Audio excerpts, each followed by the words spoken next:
Hello, soon to be chartered accountants. Hope you all are doing absolutely amazing. तो guys inter हो यहाँ final बच्चे सबसे ज़्यादा परेशान जिन सब्जेक्ट्स को लेके रहते हैं दोस्त theory subjects right audit law and strategic management. दोस्त इस वीडियो में वही डिस्कस करने वाले हैं कि कैसे इन सब्जेक्ट्स के अंदर 60% प्लस का टारगेट रख सकते हैं, कैसे इतना स्कोर कर सकते हैं। That will be discussing in this video. And दोस्त ये वाला वीडियो एंड इसके अलावा मेरे चैनल पे एक सेवन मेमोरी टेक्निक्स करके एक वीडियो है। ये दो वीडियो दोस्त अगर आप लोगों ने ये दो वीडियो होलिस्टिकली फॉलो कर लिए so I can say very confidently दोस्त you will not have to look anywhere else for guidance about theory subjects. You will have the much needed clarity कि थ्योरी सब्जेक्ट्स को किस तरीके से approach करना चाहिए। ठीक है दोस्त। एंड दोस्त बट उसके लिए वीडियो थोड़ा सा लंबा हो सकता है, we be discussing in nuances, so make sure you watch it till the very end to get a fuller picture. आपकी क्लासेस चल रही हो, क्लासेस हो गई हो, इंटर में हो, फाइनल में, आपके लिए सबके लिए वीडियो एप्लीकेबल है। ठीक है दोस्त। एंड दोस्त ये समझने से पहले कि हमें क्या क्या चीज़ें इंश्योर करनी चाहिए, किन किन चीज़ों का ध्यान देना है थ्योरी सब्जेक्ट्स के अंदर इतना स्कोर करने के लिए, हमें ये भी समझना हमारे लिए ज़रूरी है दोस्त कि हमारे बच्चों के मार्क्स कहाँ कट जाते हैं थ्योरी सब्जेक्ट्स के अंदर, क्यों इतने सारे बच्चे थ्योरी सब्जेक्ट्स में फेल हो रहे हैं, कहाँ मार्क्स कट रहे हैं, क्या रीजंस है, पहले हमें वो समझना पड़ेगा। इसलिए हम पहले वो डिस्कस करेंगे एंड ऑन दिस बेसिस कि मार्क्स कहाँ कट जा रहे हैं देन हम डिस्कस करेंगे कि हमें किन चीज़ों का ध्यान रखना चाहिए ताकि हमारे इतने मार्क्स नहीं कटें, ताकि हम 60+ 70+ की कैटेगरी में जाके बैठ जाएँ। ठीक है दोस्त। तो सबसे पहले डिस्कस करेंगे कि क्या कहाँ बच्चे फेल हो जा रहे हैं, क्या मिस्टेक्स हो रही है। सबसे पहली मिस्टेक दोस्त जो काफ़ी कॉमनली हो जाती है स्टूडेंट से, दैट इज़ कि क्वेश्चन पढ़ने के बाद में उनको राइट प्रोविजन रिकॉल नहीं हो रहा होता कि राइट प्रोविजन कौन सा लगेगा इसके अंदर। थोड़ा कन्फ्यूजिंग होता है कि अच्छा ये प्रोविजन लगेगा वो प्रोविजन लगेगा, बच्चा गलत प्रोविजन आइडेंटिफाई करके जाता है, गलत लिख के जाता है और मार्क्स कट जाता है। अभी गलती क्यों हो सकती है? तो सबसे पहला रीज़न हो सकता है कि यार कंसेप्चुअल गैप हो, कि हमें प्रोविजंस के अंदर उनकी एप्लीकेबिलिटी, उनके कॉन्सेप्ट्स इतने क्लियरली पता ही नहीं थे जिसकी वजह से हम आइडेंटिफाई नहीं कर पाए कि राइट प्रोविजन क्या है। ठीक है। दूसरा रीज़न हो सकता है कि इंग्लिश में थोड़ा गैप हो, कि काफ़ी स्टूडेंट्स रहते हैं उनको थोड़ा इंग्लिश में कन्फ्यूजन रहता है, इंग्लिश में प्रॉब्लम होता है, कुछ इंग्लिश के टेक्निकल कीवर्ड्स रहते हैं, लीगल कीवर्ड्स रहते हैं right, until, unless, not more than, less than right, इनमें कभी कभी बच्चे कन्फ्यूज़ हो जाता है, गलती हो जाती है उस वजह से। तो हो सकता है उस वजह से हम गलत प्रोविजन लिख के आ जाएँ, गलत एनालिसिस करके आ जाए राइट, तो हो सकता है उस वजह से मार्क्स कट जाए। तो यहाँ इन दो रीजंस की वजह से हो सकता है हम राइट प्रोविजन नहीं लिख के आए, उससे हमारे मिस्टेक्स हो जाए, गलती मार्क्स कट जाए राइट। सेकंड सबसे कॉमन मिस्टेक जो स्टूडेंट से होती है कि यार चलो राइट प्रोविजन तो समझ में आ गया राइट, लेकिन उस राइट प्रोविजन के अंदर रेलेवेंट पोर्शन क्या लिखना था उस आंसर के अंदर वो नहीं समझा। मतलब हो सकता है इसे एक्सपेक्ट कर रहा था कि इस ऐसे के अंदर मेरे को ये 2 पैराग्राफ चाहिए लिखने के लिए राइट, लेकिन आप वो एक ही पैराग्राफ लिख के आए, दूसरा वाला पहले वाला पैराग्राफ लिख के ही नहीं आए, तो ऑब्वियसली उसके मार्क्स कहाँ से मिलेंगे राइट। अब ये गलती क्यों जाती है कि हमें रेलेवेंट पोर्शन समझ में नहीं आया जो आंसर के अंदर कैप्चर करके आना है, लिख के आना है राइट। ही क्यों हो सकती है? अगेन कंसेप्चुअल गैप हो सकता है कि हमें क्लियर नहीं हो कि हर एक पैराग्राफ जो है उसका क्या क्या रेलेवेंस है, उसका क्या कहाँ एप्लीकेबिलिटी होता है, कि अच्छा ये पैराग्राफ भी इस केस में एप्लीकेबल होगा, ये पैराग्राफ भी इस केस में एप्लीकेबल होगा, वो एप्लीकेबिलिटी हमें नहीं पता, कंसेप्चुअली क्लियर नहीं है, उस वजह से एक क्वेश्चन पढ़ के हमें समझा ही नहीं कि ये जो क्वेश्चन था इसके अंदर ये वाला पैराग्राफ भी एप्लीकेबल होगा राइट, तो हम नहीं लिख के आए। तो हो सकता है वो कंसेप्चुअल गैप हो। दूसरी गलती हो सकता है, क्यों हो सकता है गलती कि जो हमने नोट्स पढ़े थे वही कंप्रहेंसिव नहीं थे, हमने जो नोट्स पढ़े थे उसके अंदर सिर्फ वही पैराग्राफ लिखा हुआ था। ज़रूरी थोड़ी और गलती बच्चे की हो कि वो पढ़ के गया उसको एग्जाम में याद नहीं आ रहा, ज़रूरी थोड़ी सी हमेशा बच्चे की गलती हो सकता है कि नोट्स की गलती हो, नोट्स में गलत लिखा हो सकता है उस नोट्स में सिर्फ एक पैराग्राफ लिखा हुआ हो, दूसरा पैराग्राफ लिखा हुआ ही नहीं हो, तो बच्चा कहाँ से लिख के लाएगा राइट। तो नोट्स ही कंप्रहेंसिव नहीं थे। ठीक है। आगे हम डिस्कस करने वाले हैं ना कि इन सारी प्रॉब्लम्स को कैसे सॉल्व करना है, कैसे इंश्योर कर सकते हैं, वो हम आगे डिस्कस करें। अभी हम पहले प्रॉब्लम समझने की कोशिश कर रहे हैं। ठीक है। तीसरी रीज़न जिसकी वजह से गलती हो सकती है दैट कुड बी कि हम लोगों ने इनफ क्वेश्चन प्रैक्टिस नहीं करी राइट। अब दोस्त देख यार हर क्वेश्चन के अंदर, हर किसी क्वेश्चन के अंदर ऐसे ही कितना कितना लैंग्वेज आपसे एक्सपेक्ट कर रहा है, कितना कितना पोर्शन आंसर ऐसे एक्सपेक्ट कर रहा है कि आप लिख के आओ आंसर के अंदर। यार वो इतना इजीली हमें समझ में नहीं आ जाएगा, हम खुद से नहीं कर पाएंगे, उसके लिए हमें प्रैक्टिस करनी पड़ेगी क्वेश्चंस की।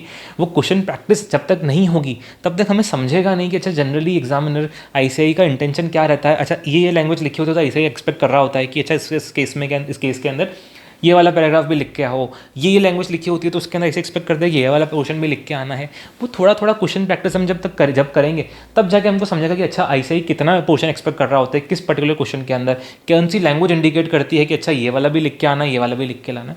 वो क्वेश्चन प्रैक्टिस से आता है दोस्त। अगर वो नहीं होगी तो वो नहीं रिकॉल करेगा, नहीं समझेगा कि कौन कौन सा पोर्शन लिख के लाना है राइट। तीसरी सबसे कॉमन मिस्टेक जो होती है वो ये है कि यार सब कुछ सही लिखा, प्रोविजन आइडेंटिफाई हो गया, रेलेवेंट पोर्शन आइडेंटिफाई हुआ, बट जो हम वो लिख के आए ना वहाँ पे हम अपनी लैंग्वेज में लिख के आ गए सब कुछ, हमें जो अच्छी इंग्लिश लगी हम वो लिख के आए। हम टेक्निकल रेलेवेंट कीवर्ड्स जो थे वो हमने नहीं लिखे आंसर्स के अंदर। तो देख यार होता क्या है कि जो आप आंसर्स, जो इवैल्यूएटर है ना, उसके पास एक मार्किंग स्कीम आती है। मार्किंग स्कीम के अंदर आंसर लिखा होता है जो आईसीआई की खुद की लैंग्वेज होती है। तो इसलिए एग्जामिनर जनरली ये कोशिश करता है कि मीनिंग के साथ साथ जो रेलिवेंट टेक्निकल कीवर्ड्स हैं उस पर्टिकुलर सब्जेक्ट के लिए जो इंपॉर्टेंट है, राइट, वो कैप्चर होने चाहिए। तो अब ये जो टेक्निकल कीवर्ड्स हैं जो लॉ एंड ऑडिट के अंदर हैं, आप इनको सब्सटीट्यूट नहीं कर सकते किसी और कीवर्ड से जो आप खुद के हिसाब से लिख के आ जाओ और आपको आंसर्स मार्क्स मिल जाएंगे। इवन आपका मीनिंग सेम करने वाला, बट अगर आप वो लीगल कीवर्ड्स या ऑडिट के टेक्निकल कीवर्ड्स अगर आप वो कैप्चर नहीं करोगे, सो आपको examiner even though meaning same है मार्क्स नहीं देगा। भले से आप आगे पीछे के जो भी वर्ड्स हैं इंग्लिश के, फिगर्स ऑफ स्पीच जो होते हैं इंग्लिश के अंदर, आपके प्रपोजिशन, आर्टिकल, नाउन, वर्ब, वो आपको जैसे चेंज करना है करो, बट ये जो रेलिवेंट टेक्निकल कीवर्ड्स हैं वो एज इट इज़ रहने चाहिए, राइट। अब ये गलती क्यों हो सकती है दोस्त? पहला हो सकता है कि हमें रिटेंशन इशू हो, हमने कीवर्ड्स पढ़ के गए थे बट हमें याद नहीं आया तो इसलिए हमने लिखा ही नहीं, ठीक है। दूसरा हो सकता है कि जो नोट्स की जो लैंग्वेज थी वही ओवर सिंप्लीफाइड थी। हर बार बच्चे की गलती थोड़ी होती है कि अच्छा बच्चे को याद नहीं आया, हो सकता है जो पढ़ के गया था वही उसमें ही नहीं लिखा हुआ था कीवर्ड्स, तो वो कहाँ से लिखेगा बच्चा, ठीक है। ये गलती ये क्यों होता है दोस्त? काफ़ी बार टीचर्स क्या करने की कोशिश करते हैं, नोट्स को सिंप्लीफाई बनाने के चक्कर में बच्चे को सिंपलर लगने चाहिए, ईजी लगने चाहिए, तो नोट्स की लैंग्वेज को ओवर सिंप्लीफाई कर देते हैं। कभी कभी तो टीचर्स हिंदी में भी लिख देते हैं आपको मेजॉरिटी स्टूडेंट्स को इंग्लिश में पेपर लिखना है, राइट। सो इंग्लिश के जहाँ के कीवर्ड्स हैं अगर आप उसको हिंदी में लिख दोगे जैसे समझाने के लिए बच्चे को, राइट, सो इवन तो पढ़ने में तो बहुत ईजी लग रही है, अच्छे से हो जा रहा है, उससे कॉन्सेप्ट समझ में आ जा रहा है, लेकिन उस मार्क्स नहीं मिलेंगे। तो ऐसी आसान चीज़ पढ़ने से कोई मतलब नहीं है जिससे हमें मार्क्स कट जा रहे हैं। भले से थोड़ा हार्ड पढ़ लो लेकिन मार्क्स मिलने चाहिए, दैट इज़ द एंड गोल, वो अचीव होना चाहिए, चाहे उसके लिए हम किसी भी हार्डनेस से जाना पड़े हमको, ठीक है दोस्त। सो लैंग्वेज जो आप पढ़ रहे हो that should not be that much over simplified कि उसमें कीवर्ड्स ही मिस आउट हो जा रहे हैं। चौथा रीज़न दोस्त होता है कि हमारा पेपर ही कंप्लीट नहीं हो। पेपर कंप्लीट नहीं होगा तो जो पोर्शन नहीं किया है उसके मार्क्स तो वैसे भी कहाँ से मिलने वाले हैं, ठीक है। अब इसके क्या रीजंस हो सकते हैं दोस्त? पहला रीज़न तो यही हो सकता है कि अच्छा ये जो सारे पॉइंट्स थे ना 3, इनकी वजह से हो सकता है कि हमारा पेपर कंप्लीट नहीं हो। क्यों दोस्त? अगर आपका कंसेप्ट रिकॉल नहीं हो रहा, हमें राइट प्रोविजन रिकॉल नहीं हो रहा, हमें रेलेवेंट पोर्शन रिकॉल नहीं हो रहा, तो ऑब्वियसली हम सोचेंगे कि अच्छा इसके अंदर और भी कुछ लिख सकता हूँ क्या, आंसर तो बहुत छोटा लग रहा है, कुछ और लिखना चाहिए क्या। राइट प्रोविजन तक पहुँचने के लिए आपको टाइम लग जाएगा कि अच्छा कौन सा प्रोविजन लिखना है, सोचोगे कि अच्छा वो वाला लिखना है कि वो वाला लिखना है, एवैल्यूएशन में आपका टाइम चल जाएगा, जजमेंट में आपका टाइम चल जाएगा, कंक्लूजन में लिखना है सही हुआ गलत हुआ वो सोचने में आपका टाइम चल जाएगा, राइट। तो वो टाइम लगेगा वो प्रोसेस करने में आपको इन्फॉर्मेशन। हो सकता है पहले प्रोविजन लिखो, उसको कट करो, फिर वापस से लिखो कि नहीं ये वाला नहीं ये वाला लिखना है मुझे। तो जहाँ वो टाइम जा रहा है वो टाइम की कुछ तो कॉस्ट है, उसी टाइम में आप कुछ दूसरा क्वेश्चन अटेम्प्ट कर सकते थे, राइट। तो वहाँ एक्स्ट्रा टाइम जा रहा है तो उसके चक्कर में पेपर कंप्लीट नहीं हो रहा है तो मार्क्स कटेंगे, ठीक है। दूसरा हो सकता है कि दोस्त हमारा टाइम मैनेजमेंट पुअर था, हम पेपर को ढंग से स्टार्टिंग से ढंग से टाइम मैनेज करते हुए नहीं चल रहे थे। अब this is not just for theory papers but it applies to all the papers, right. And इसके लिए तो हमें खुद की प्रॉपर एग्जाम स्ट्रेटजी बनानी पड़ेगी हर पेपर के लिए, हमें मॉक टेस्ट लिखने पड़ेंगे। And this is not just for theory paper, this is for all papers, right. मेरे चैनल पे एग्जाम स्ट्रेटजी वीडियो भी अवेलेबल है, वो देख के आप एक बार देख सकते हो कि अच्छा किस तरीके से एग्जाम स्ट्रेटजी बनाई जाती है। बट इसको हम रिविजन्स के टाइम में ज़्यादा फोकस करना चाहिए, हमें क्लासेस के टाइम पे इस पर इतना ध्यान नहीं देना चाहिए, राइट। अगर आपकी एग्जाम पास में रहे तो आपको ऑब्वियसली टाइम मैनेजमेंट पे ध्यान देना पड़ेगा, आपको एग्जाम स्ट्रेटजी रेडी करनी चाहिए, मॉक टेस्ट में अपीयर होना चाहिए। And that is covered in other videos also. आप मेरे जो दूसरे वीडियोस है उसमें आपको आइडिया लग जाएगा कि कैसे एग्जाम स्ट्रेटजी बनाई जाती है, आप वो चेक कर सकते हो, ठीक है। अभी मुद्दे पे आते हैं जो पर्टिकुलरली थ्योरी सब्जेक्ट्स के लिए रेलिवेंट है, ठीक है। सो ये 4 मिस्टेक्स हैं जो काफ़ी कॉमनली स्टूडेंट्स करते हैं। एंड आपको मे भी लग रहा हो कि भैया ये 4 मिस्टेक्स ही क्या यार, इनसे बच्चा फेल हो जाता है। दोस्त यही रीजंस हैं, मे बी आपको काफ़ी सिंप्लीफाइड लग रहे हो 4 रीजंस, बट ये 4 रीजंस इनफ हैं बच्चे को 40 के नीचे लेके आने के लिए। अगर आपने इनको कंट्रोल कर लिया तो आप 60-70 प्लस के ऊपर चल जाओगे, ठीक है। अभी अपन डिस्कस करते हैं कि कैसे इन सारी चीज़ों को अपन को अवॉइड करना है, हम कैसे 40-50-60-70 प्लस जा सकते हैं, ठीक है दोस्त। सबसे पहली चीज़ दोस्त, कोई भी प्रोविजन आप पढ़ रहे हो ना, कोई भी आप ऐसे पढ़ रहे हो, कोई भी आप लॉ पढ़ रहे हो, राइट, कोई भी प्रोविजन पढ़ रहे हो, ऑलवेज ट्राई टू थिंक कि इसके पीछे का लॉजिक क्या है, इंटेंशन क्या है। कोई भी प्रोविजन बनाया गया है ना, कोई भी प्रोविजन बनाया गया है, हमेशा उसके पीछे एक इंटेंशन होती है। Every law, every provision is trying to mitigate some sort of a risk. Every provision is in form of it's like a control only, वो कंट्रोल है किसी रिस्क को मिटिगेट करने के लिए, राइट। अब BNS खोलोगे, भारतीय न्याय संहिता, उसके अंदर भी जितने प्रोविजन है ऑब्वियसली वो किसी न किसी चीज़ को मिटिगेट करने की कोशिश कर रहे हैं ना। ऑब्वियसली मर्डर के अगेंस्ट एक्ट इसलिए प्रोविजन इसलिए है ना IPC BNS के अंदर कि भाई अगर इसको नहीं डाला तो फिर तो बात में कुछ झगड़ा होगा तो चक्कू चलते रहेंगे लोगों के ऊपर, राइट। तो इसलिए वो डाला गया प्रोविजन, वो रिस्क मिटिगेट करने के लिए प्रोविजन डाला गया। काफ़ी ओवर सिंप्लीफाइड एग्जाम्पल था ऑब्वियसली, आई अंडरस्टैंड, बट हाँ हर प्रोविजन, इनकम टैक्स एक्ट हो, GST हो, कुछ भी हो, हर एक के पीछे एक इंटेंशन है। There is a mindset behind the law maker कि क्यों डाला गया ये प्रोविजन, उसमें जानने की कोशिश करो, उसकी डेप्थ में जानने की कोशिश करो कि अच्छा क्या इंटेंशन है, क्यों बनाया गया है, क्यों सोचो वो क्यों।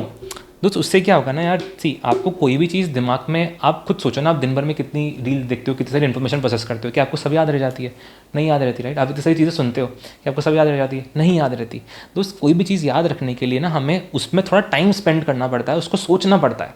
जब आप किसी चीज़ को सोचोगे, उसके ऊपर टाइम स्पेंड करोगे, तो दिमाग में धीरे धीरे आपके बैठती जाएगी। अब जिसको जितना टाइम दोगे उतना आपके साथ रहेगा। ये पढ़ाई पे भी एप्लीकेबल होती है चीज़, राइट? जिसको जितना टाइम दोगे उतना आपके साथ रहेगा।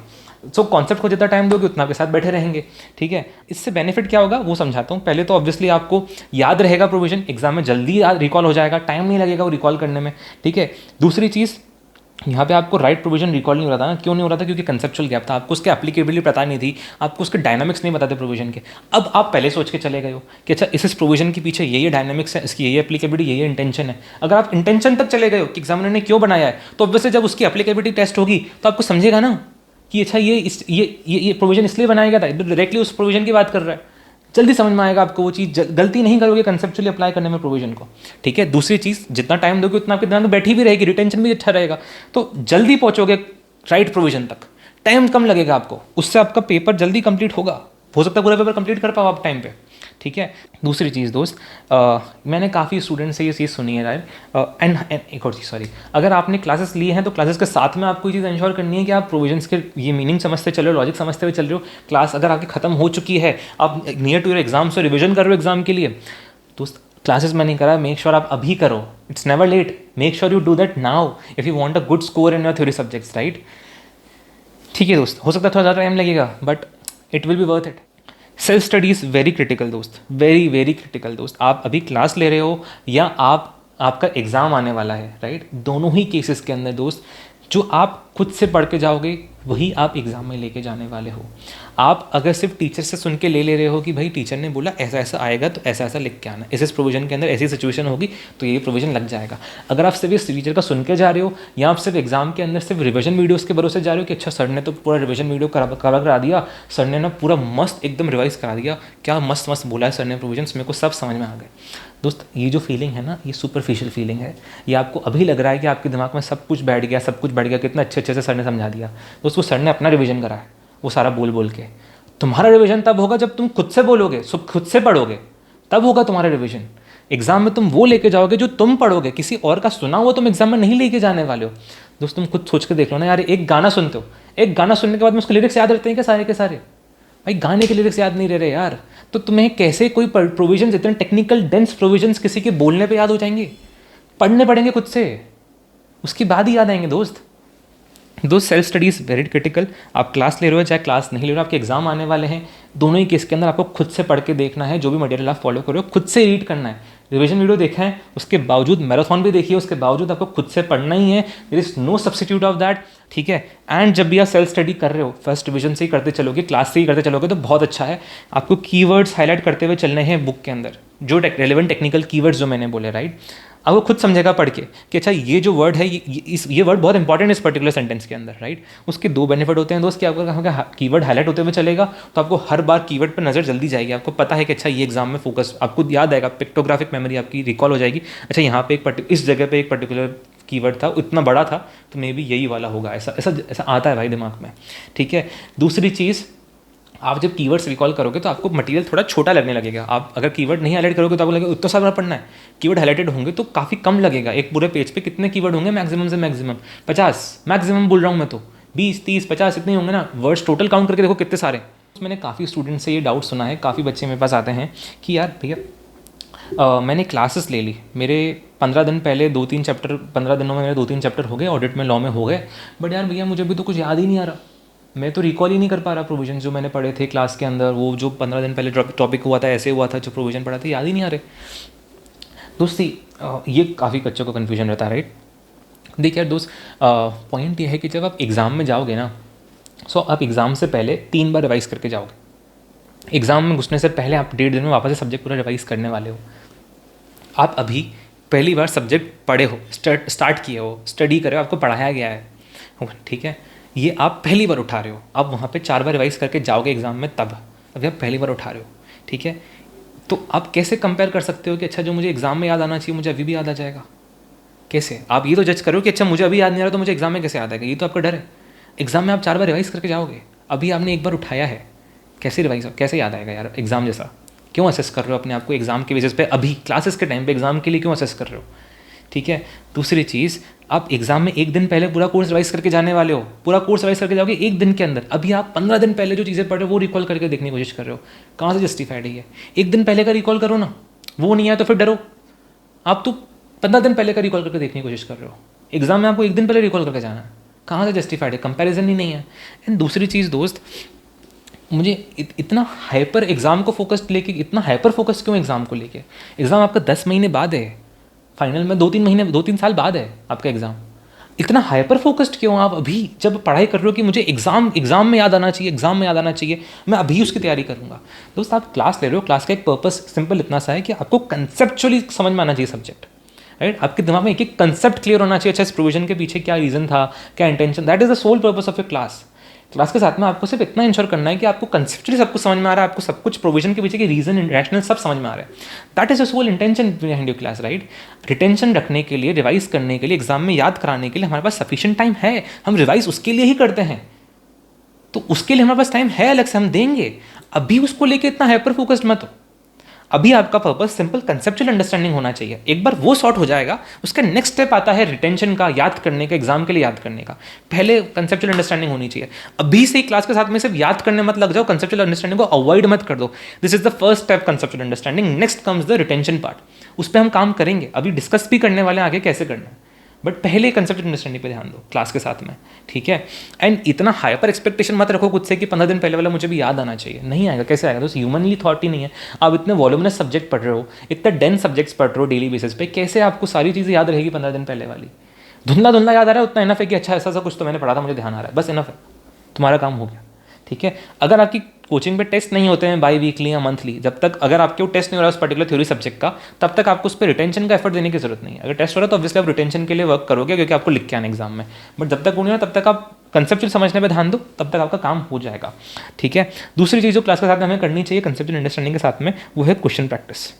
मैंने बताया दोस्त कि जब तक आप क्वेश्चन प्रैक्टिस नहीं करोगे आपको समझेगा नहीं कि आईसीआई किस क्वेश्चन में कितना पोर्शन आपसे एक्सपेक्ट करता है। आपको क्या करना है, जो भी चैप्टर आप पढ़ रहे हो उसके बाद में उसके क्वेश्चन सॉल्व करो, क्वेश्चन सॉल्व करके आप एनालिसिस करने की कोशिश करो एक कि आईसीआई किस किस लैंग्वेज लिखने पे कौन कौन से प्रोविजन को इंक्लूड करने शुरू कर देता है। अच्छा, इतने इतने मार्क्स का आता है तो ऐसे इतना इतना टेक्स्ट एक्सपेक्ट करता है, इतने मार्क्स का हो जाता है तो ऐसे इतना टेक्स्ट एक्सपेक्ट करता है।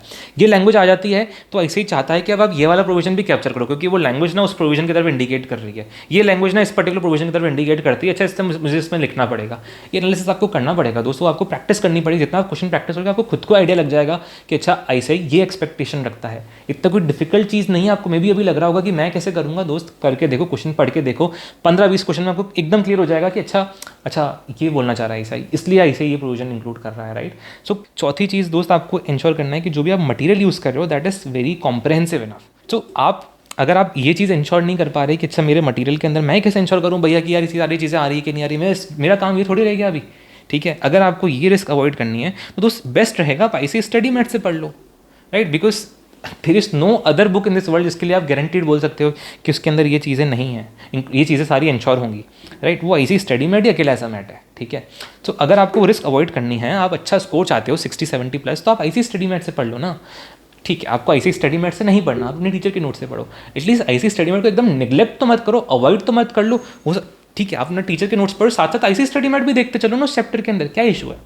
आप देखते चलो कि अच्छा ये वाला पैराग्राफ यहाँ पे कवर हुआ है कि टीचर के नोट्स में नहीं हुआ, अच्छा ये वाला पैराग्राफ हुआ है कि नहीं हुआ है, एक बार उसमें से भी ओवरव्यू लेते चलो, क्या तकलीफ है? एटलीस्ट आपको मालूम पड़ जाएगा कि अच्छा मेरे टीचर के नोट्स में सारे अच्छे अच्छे पोर्शन आ गए, सारे कीवर्ड्स है, तो चल मैं इस पर रिलाई करूँगा। एक बार ओवरव्यू तो ले लो, खोल के तो देखो, ठीक है? एकदम अवॉइड मत करो उसको, नेग्लेक्ट मत करो, उसको भी साथ साथ देते हो। मैंने भी यही किया यार, मैंने भी जिस टीचर के नोट्स लेने थे वो लिए, उसके साथ में आईसीआई का मैट भी देखा है, कहीं कहीं पर आइडेंटिफाई कर लिया कि अच्छा ये टॉपिक इस मैट में से आईसीआई के स्टडी मैट में बेटर है, बाकी दूसरी ये वाला टॉपिक इस नोट्स के अंदर बेटर दे रखा है, इसमें रेलिवेंट कीवर्ड्स भी मिस नहीं हुए हैं, रेलिवेंट पोर्शन भी आ गया एंड थोड़ा छोटा भी है, तो मैं यहाँ से कर लेता हूँ। तो आप वैसा भी कर सकते हो। अगला पॉइंट दोस्त कि हमको इंश्योर करना है कि हमारे 3 रिविजन्स हो जाएं आफ्टर क्लासेस। एग्जाम में हमें 3 रिविजन लेके जाने हैं। वही मैंने बोला दोस्त कि 3 रिविजन होंगे तो हमें अच्छे खासे प्रोविजन्स दिमाग में बैठ जाएंगे, सेटल डाउन हो जाएंगे, एग्जाम में रिटेंशन का इशू कम होगा अगर हम 3 रिविजन्स करके चलते हैं तो, ठीक है? एंड हमारे रिविजन का मेथोलॉजी क्या रहना चाहिए दोस्त, वो भी डिस्कस करते हैं, ठीक है? आप जब भी कोई टॉपिक पढ़ रहे हो, राइट, आपने उस टॉपिक के अंदर 4 पॉइंट्स पढ़े, let's say A B C D, right, 4 points पढ़े, 4 पॉइंट्स के अंदर लेट्स से हर एक के अंदर दो दो कीवर्ड थे, राइट, बाकी आगे पीछे की इंग्लिश जो भी थी। आपने जैसे ही वो टॉपिक रीड कर लिया, चारों पॉइंट्स ABCD रीड कर लिया ना, आप एक बार आंखें बंद करो, आंखें बंद करके उसका मीनिंग रिकॉल करो। वो मीनिंग रिकॉल करते टाइम आप हिंदी में भी बोल सकते हो कि अच्छा बैंक अभी ये एक्टिविटी करेगा, राइट, ऐसे भी बोल सकते हो हिंदी में, bank will do this activity, right, ऐसा भी बोल सकते हो, चलेगा।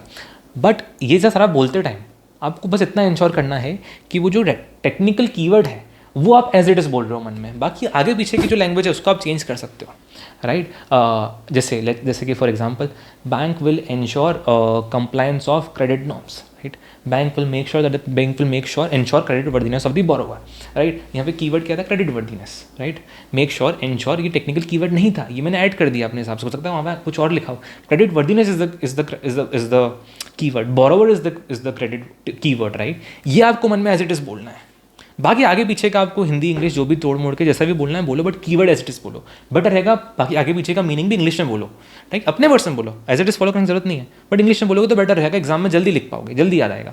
Technical keyword as it is होना चाहिए, उसमें चेंजेस नहीं होने चाहिए, आपको ऐसे करना है। ऐसा करते करते आपको एक एक टॉपिक पढ़ो, एक एक टॉपिक के बाद आपको ऐसे रिवाइज करना है, मन में कीवर्ड्स रिकॉल करना है, आगे पीछे की जैसे भी आपकी लैंग्वेज हो। ये होने के बाद में आपका जैसे पूरा चैप्टर कंप्लीट हो जाता है, एक बार आप वापस से पूरा चैप्टर रीड कर लो, एक साथ रीड कर लो, एंड वापस से सारे कीवर्ड्स एक एक टॉपिक के लाइन से बोलना शुरू कर दो कि इसके अंदर ये 4 पॉइंट्स थे, उसके अंदर ये 4 पॉइंट्स थे, इसके अंदर 4 पॉइंट्स थे, with the relevant technical keywords. अगर आपको लग रहा है पूरा चैप्टर बहुत बड़ा हो जा रहा है, वो एक साथ याद नहीं आ रहा, तो आप ब्लॉक्स बना लो कि पहले 6 टॉपिक्स के एक साथ करूँगा, फिर अगले 6 टॉपिक्स के एक साथ करूँगा, फिर अगले 6 टॉपिक्स के एक साथ करूँगा। फिर वो करने के बाद में आप वापस से पूरे चैप्टर के एक साथ कर सकते हो, राइट। तो पहले आपने एक एक टॉपिक का करके करा, अब आप 6 टॉपिक के पूरा चैप्टर एक साथ कर रहे हो, 6 टॉपिक होने के बाद में हो सकता है पूरा चैप्टर वापस एक साथ करने लग जाओ। सो आपने 3 लेयर में यहाँ पे रिवीजन कर लिया, 2 लेयर में आपने रिवीजन कर लिया। ऐसा करते करते आपको एक एक चैप्टर खत्म करना है।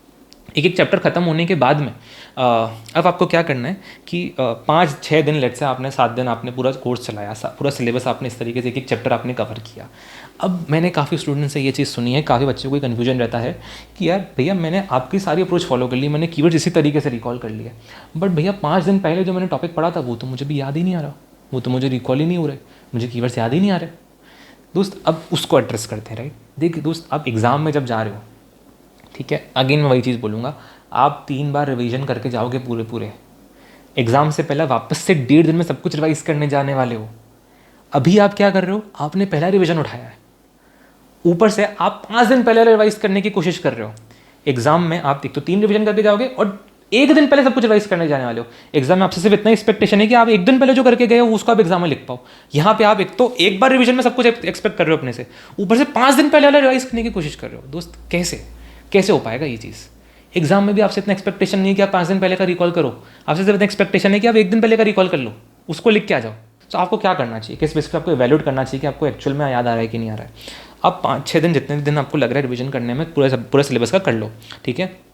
1-1.5 दिन स्पेयर छोड़ो, उस 1-1.5 दिन में वापस से पूरा सिलेबस एक साथ रिवाइज करो, ठीक है। एक एक चैप्टर को वापस से, एक एक कीवर्ड्स वापस से रिकॉल करो, राइट। आपने चैप्टर करा था, पूरा सिलेबस एक साथ करो, ठीक है। आपको पार्ट टुकड़ों में तोड़ना है कि नहीं, 2 चैप्टर एक साथ रीड करूँगा, फिर 2 चैप्टर के एक साथ कीवर्ड्स रिकॉल करूँ, वैसे कर सकते हो, ठीक है, वैसे भी करो, चलेगा। आपको 1.5 दिन में लेकिन सारा सिलेबस वापस रिवाइज करना है। वो 1.5 दिन में रिवाइज करने के बाद आप एक मॉक टेस्ट में बैठो, ठीक है। वो मॉक टेस्ट में बैठने से, मॉक टेस्ट में बैठ के आपको इवैल्यूएट करना है कि आपको कीवर्ड्स रिकॉल कर रहे हैं कि नहीं कर रहे हैं। अब अगर यहाँ पे आपको इशू हो रहा है, आप पहला मॉक टेस्ट बैठ रहे हो, दूसरा मॉक टेस्ट बैठ रहे हो, ऑब्वियसली इसके अंदर आपको एग्जाम वाला परफॉर्मेंस नहीं आएगा, बिकॉज एग्जाम में आप 3 रिवीजन करके जाओगे, एग्जाम से पहले चौथा रिवीजन होगा आपका। यहाँ पे आप हो सकता है पहले रिवीजन के बाद, दूसरे रिवीजन के बाद आप एक्सपेक्ट कर रहे हो कि आप एक मॉक टेस्ट दे रहे हो, राइट। तो एग्जाम लेवल वाला परफॉर्मेंस तो अभी भी आपको नहीं आएगा, उतना याद आपको अभी भी नहीं आएगा। सी देयर इज अ प्रोसेस। आपको 4 रिवीजन दिए गए हैं फॉर अ रीजन कि आपको उसके बाद जो परफॉर्मेंस आएगा वो आपके पहले रिवीजन के बाद में नहीं आने वाला, दूसरे रिवीजन के बाद में नहीं आने वाला, थोड़ा उससे कम ही होगा। लेकिन आपको आइडिया लग जाएगा कि मुझे याद आ रहा है नहीं आ रहा है, कितना याद आ रहा है। अगर आपको बिल्कुल ही याद नहीं आ रहा तो ऑब्वियसली हमारे प्रिपरेशन में कुछ कमी थी, हमें कीवर्ड्स अच्छे से, हमारी प्रिपरेशन अच्छे से नहीं है, हमारी अप्रोच सही नहीं है, हमें चेंज करनी पड़ेगी, राइट। बट अगर आपको ठीक साथ कीवर्ड्स आ रहे हैं, आपका डिसेंट परफॉर्मेंस है, आपको लग रहा है कि हाँ इस तरीके से मैं करने गया तो एग्जाम में तो उससे भी ज़्यादा अच्छे से आ जाएगा, then your job is done दोस्त। आप बीच में खुद को इवैल्यूएशन मत करो, रिवीजन के बीच में आप मॉक टेस्ट से खुद को इवैल्यूएशन करो, and in actual mock-up. Actual mock-up क्या होगा, जब 1 दिन पहले पूरा सिलेबस वापस से रिवाइज करोगे मॉक टेस्ट से पहले।